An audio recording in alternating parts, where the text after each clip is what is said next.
Bonjour à tous. Alors, nous devons calculer ici une limite tout à fait intéressante, la limite d'une fonction trigonométrique. La limite, lorsque x tend vers 0, de 2 sur sinus carré x moins 1 divisé par 1 moins cos x. Alors, tout de suite, on va remplacer x par 0. Donc ici, pour voir s'il y a un problème ou pas. On va obtenir ici 2 sur sinus 0, le tout au carré, moins 1 sur 1 moins cosinus 0. Alors, cosinus 0, ça fait 1. D'accord? Sinus 0, ça fait 0.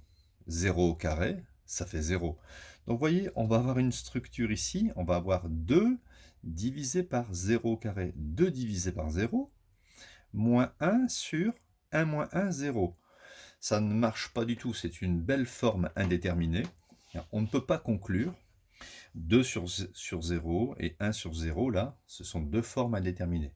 Donc il va falloir transformer l'écriture de cette fonction numérique trigonométrique pour, pour trouver la limite en fait.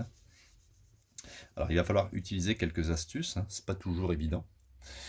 Donc, ce qu'on peut faire ici, on peut remarquer une chose, je vais le marquer en haut là, c'est que, on va le marquer ici, c'est que sinus carré plus cosinus carré, c'est égal à 1. C'est une formule de trigonométrie, quelle que soit la valeur de x. Donc, regardez, je peux donc dire que sinus carré x, c'est 1 moins cos carré x. Et donc que sinus carré x est égal à 1 au carré moins cosinus carré x. J'ai fait apparaître ici l'identité remarquable a au carré moins b au carré. Je peux donc écrire que sinus carré x est égal à a, le a c'est 1, a plus b facteur de a moins b. D'accord? Donc ça c'est juste une petite transformation pour dire que finalement le sinus carré d'un angle c'est 1 plus cosinus de l'angle multiplié par 1 moins le cosinus de l'angle.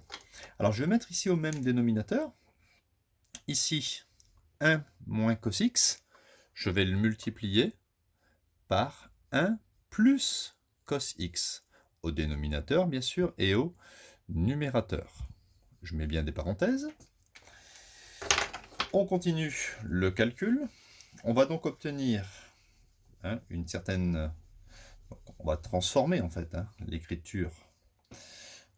Ça sera égal à la limite, lorsque x tend vers 0, de 2. Alors je vais développer le moins. Moins 1 moins cos x sur le dénominateur commun, qui est bien sûr sinus carré x. Ça fera limite quand x tend vers 0. 2 moins 1, ça fait 1 moins cos x. Et rappelez-vous ce que je vous ai dit auparavant, le sinus carré x, c'est aussi égal à 1 moins cos x, facteur de 1 plus cos x.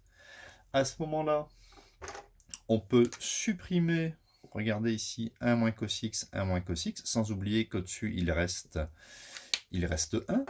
Et donc, la limite, lorsque x tend vers 0, de la fonction trigonométrique de départ sera égale à la limite, lorsque x tend vers 0, de la fonction inverse de 1 plus cos x. Je remplace x par 0, donc ça va me donner 1 sur 1 plus cosinus 0. Cosinus 0, ça fait 1. Et donc, on trouve une limite égale à 1,5. Donc vous voyez, on a réussi à lever l'indétermination. On a mis au même dénominateur, en remarquant que sinus carré x, c'était 1 moins cos x, facteur de 1 plus cos x. J'ai ici ensuite développé, ici où j'ai distribué le moins, et j'ai utilisé encore une fois le fait que sinus carré x, c'est 1 moins cos x sur 1 plus cos x. Voilà. Et là, il n'y a plus de problème. Au départ, il y avait un problème parce que ça faisait des divisés par 0. Et là, il n'y a plus de souci, on obtient bien un réel. Donc voilà, à bientôt pour de nouvelles vidéos.